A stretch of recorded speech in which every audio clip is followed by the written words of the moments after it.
신약성경 95페이지에 있습니다. 누가복음 4장 31절로 37절. 저와 함께 교도하도록 하겠습니다. 갈릴리의 가버나움 동네에 내려오사 안식일에 가르치시매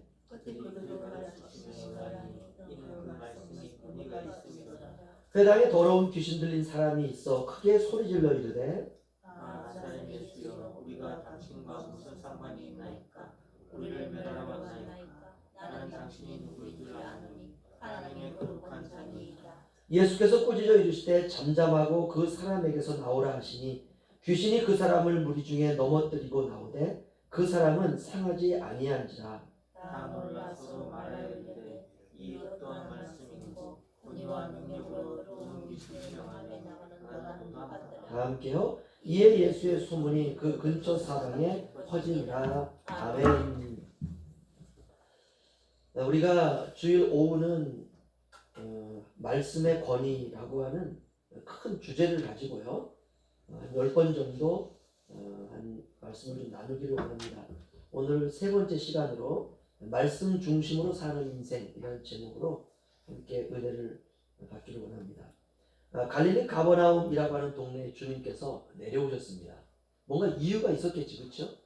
그저 주님이 아무런 이유 없이 여기저기 방황하면서 3년 반 공생애를 주님이 하셨을 리가 없습니다. 가는 곳마다 만나는 사람들마다 어떤 환경도 다 주님의 계획 가운데 있고요. 또 그 모든 그 현장 속에서 주님이 하시고자 하시는 말씀이 있으실 것입니다. 그래서 주님이 갈릴리 가버나움 동네에 내려오사 안식일에 가르치시매라고 본문이 시작하고 있습니다. 당시 예수님은 사람들의 관심의 대상이었습니다.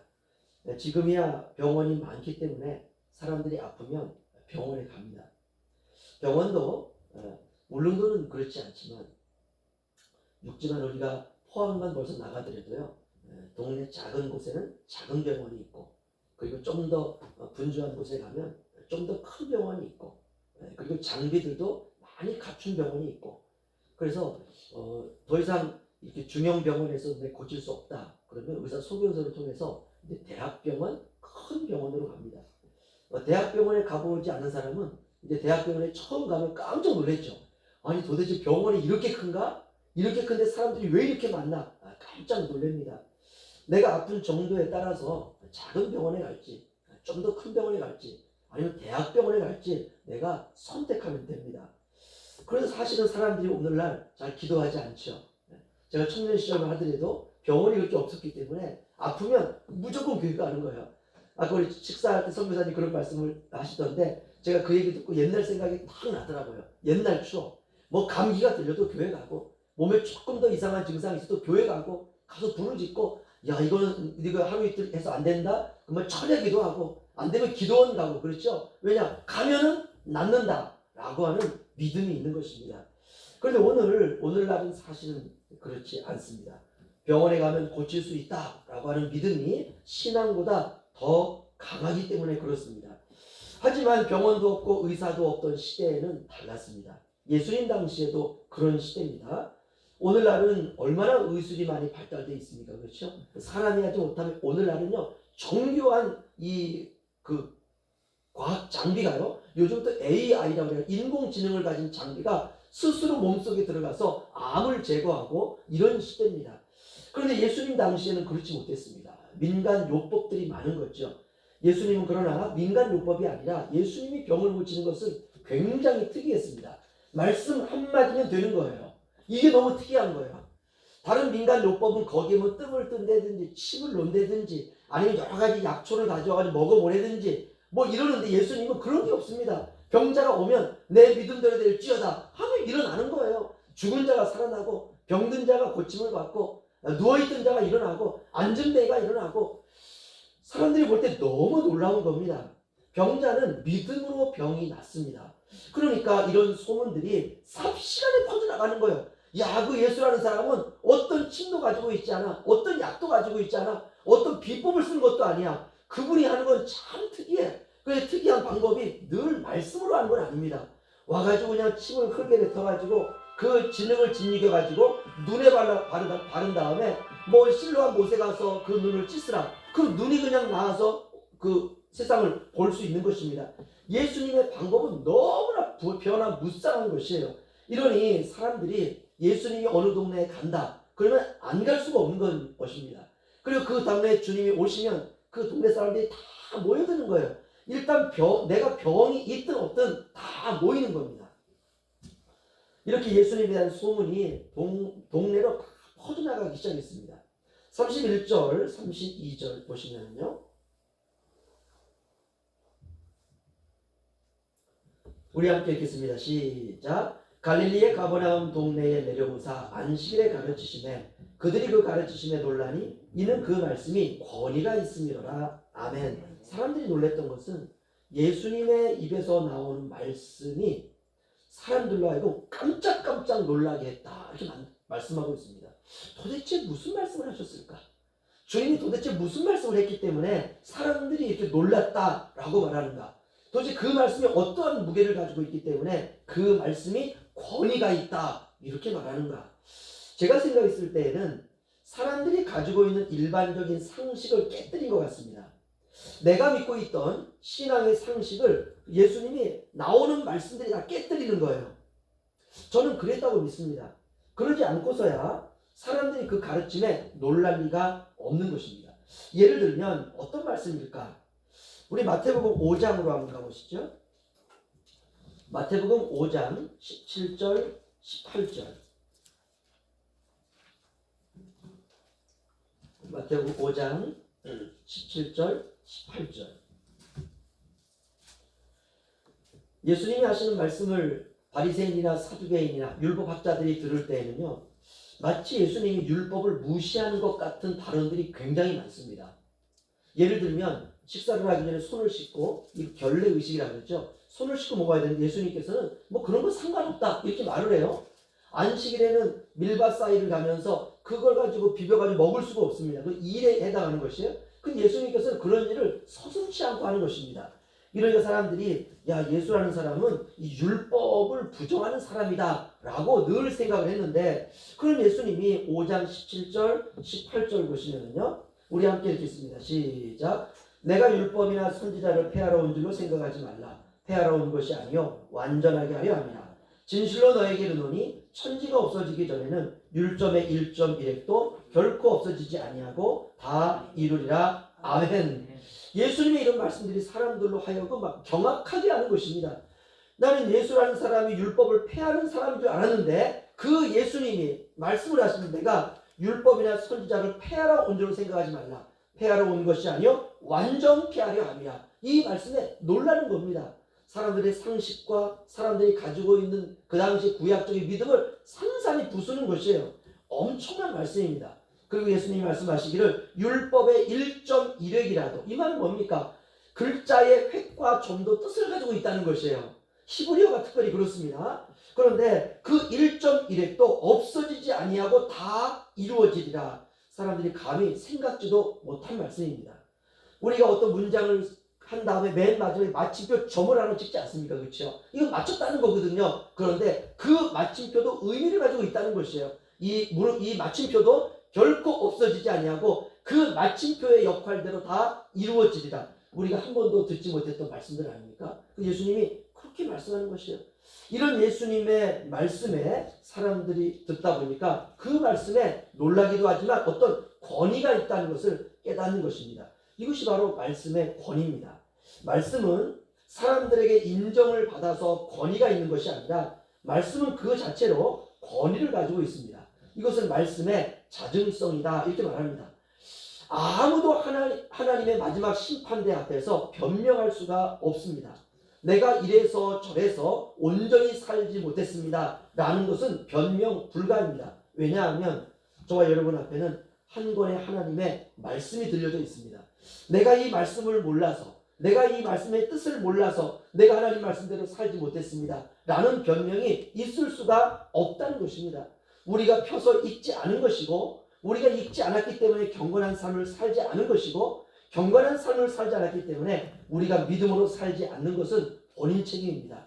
말씀을 이렇게 1.1획이라도 하나의 획이라도 땅에 떨어지지 아니하고 다 이루어진다. 여러분, 저와 여러분이 무엇보다도 하나님의 말씀을 사랑하시기를 주의 이름으로 축원합니다.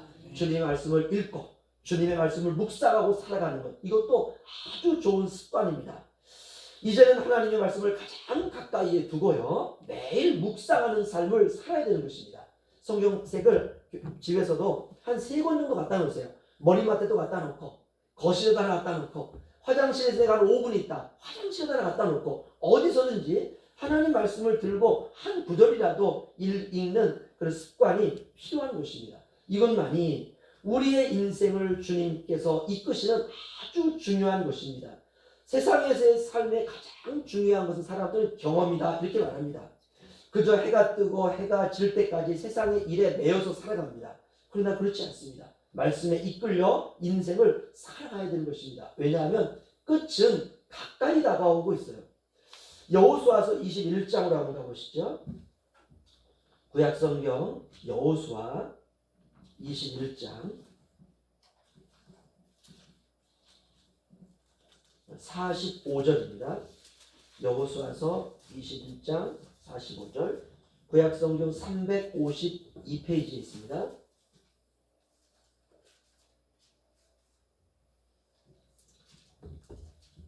(21장 45절) 말씀. 하나님께서 이스라엘 백성들에게 약속의 땅을 차지하기에 앞서서 주신 아주 중요한 말씀입니다. 21장 45절 우리 다 같이 읽겠습니다. 여호와께서 이스라엘 족속에게 말씀하신 선한 말씀이 하나도 남음이 없이 다 응하였더라. 아멘. 이스라엘 백성들이 광야 생활을 다 이렇게 그들이 지나오고 가나안 땅에 들어가서 또 그들이 이렇게 살아가면서 깨닫게 된 것이 무엇이냐 하면은 바로 이것입니다. 하나님께서 하신 모든 말씀이 하나도 남김없이 다 이루어졌다. 이 응했다라는 말은 나에게 다 이루어졌다라는 뜻입니다. 이것이 말씀의 권위예요. 말씀은 말씀 스스로가 자신을 이렇게 증명합니다. 무엇보다 우리가 말씀을 더 뜨겁게 사랑하는 삶을 살아야 되는 것입니다. 그런데 문제는 사람들이 말씀을 그리 붙들고 살지 않는다는 것입니다. 우리 영포 양문교회는 말씀을 늘 가까이 하는 성도, 또 교회가 되시기를 주님의 이름으로 축원합니다. 두 번째는 누가복음 4장으로 다시 한번 돌아가시죠. 누가복음 4장 33절에서 36절.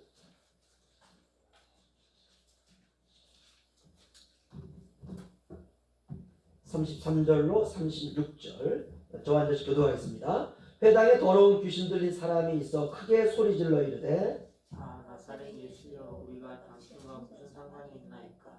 우리를 멸하러 왔나이까? 나는 당신이 누구인 줄 아노니 하나님의 거룩한 자니이다. 예수께서 꾸짖어 이르시되 잠잠하고 그 사람에게서 나오라 하시니 귀신이 그 사람을 무리 중에 넘어뜨리고 나오되 그 사람은 상하지 아니한지라.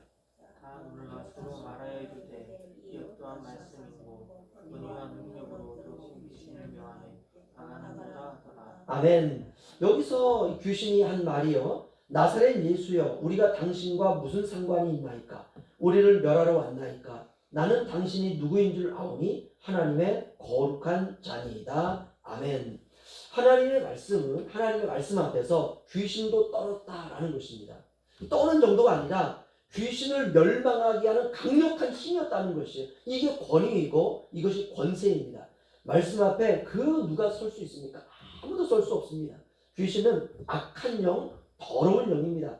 이 영이라는 말은요, 다른 말로 하면 말이라는 것과 똑같습니다. 우리가 하나님의 말씀을 거룩한 영이다 이렇게 말할 수 있어요. 선한 영이다. 여러분, 귀신의 이 말은요, 악한 영입니다. 말이 얼마나 선하냐라고 하는 것은 그 사람이 얼마나 깨끗하냐라는 것이에요. 말이 얼마나 악하냐라고 하는 것은 그 사람이 얼마나 악한 영 가운데 사로잡혀 있느냐라는 뜻입니다. 이 악한 영은 하나님 말씀 앞에서 멸망할 수밖에 없습니다. 그래서 이 귀신은 나사렛 예수여, 우리가 당신과 무슨 상관이 있나이까? 우리를 멸하러 왔나이까? 나는 당신이 누구인 줄 아오니 하나님의 거룩한 자니이다. 말씀은 재미없는 글자가 아닙니다. 말씀의 권세를 알아보는 유일한 존재가 있었어요. 당시 예수님이 말씀을 전할 때 사람들은 저 사람 말은 약간 독특하다, 특이하다, 뭔가 힘이 있다 이 정도였었는데 그런 무리들 가운데 귀신이 있었어요. 근데 이 귀신은 하나님의 말씀을, 예수님의 말씀을 정확히 알고 있었습니다. 그 말씀 앞에서 이 귀신이 떨고 있는 것입니다. 여러분, 말씀이 가면 귀신은 떠나갑니다. 인생에 문제가 생기면 생길수록 저와 여러분이 말씀을 채우시는 저와 여러분 되시길 주의 이름으로 축원합니다. 인간적인 생각과 이성으로 대처하면 안 됩니다. 말씀을 읽고 말씀을 묵상하고 말씀에 순종하는 그런 인생을 살아야 되는 것입니다. 문제는 내가 말씀을 우습게 대한다는 것이 문제입니다. 그게 대수인가? 말씀이 내 인생의 문제를 해결해 줄 수 있는가? 내가 문제가 왔다고, 어려움이 왔다고 내가 말씀을 읽고 말씀을 채우면 내 인생을 말씀이 해결해 줄 수 있나? 지금까지 내가 해결을 잘 해왔는데 새삼스럽게 지금 말씀을, 우리가 이렇게 생각할 수 있습니다. 그러나 이런 생각과 태도로는 내 마음속에 있는 못마땅한 마음 하나를 물리칠 수가 없습니다. 지금은 마지막 때이고요, 지금은 종말의 때이고요, 지금은 말세입니다. 누가 말씀을 붙들고 경건하고 거룩하게 살아내느냐 하는 것이 최고의 관건입니다. 말씀이 가면 모든 것이 물러납니다. 우리의 인생을 말씀으로 채우면 귀신이 알고 떨고 떠나간다는 것입니다. 이것이 바로 권세가 있는 말씀입니다. 나사렛 예수여, 우리가 당신과 무슨 상관이 있나이까? 우리를 멸하러 왔나이까? 나는 당신이 누구인 줄 아오니 하나님의 거룩한 자니이다. 아멘. 그렇습니다.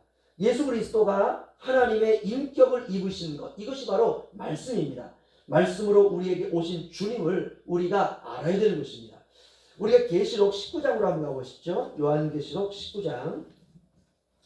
우리 신약 성경 맨 뒤에 있습니다. 요한계시록 19장. 거기 아주 놀라운 말씀이 있는데요. 요한계시록 19장 10절에서 14절 저 한 절씩 교독하겠습니다. 내가 그 발 앞에 엎드려 경배하려 하니 그가 나에게 말하기를 나는 너와 및 예수의 증언을 받은 내 형제들과 같이 된 종이니 삼가 그리하지 말고 오직 하나님께 경배하라. 예수의 증언은 예언의 영이라 하더라. 또 내가 하늘이 열린 것을 보니 보라 음마와 그것을 탄 자가 있으니 그 이름은 충신과 진실이라.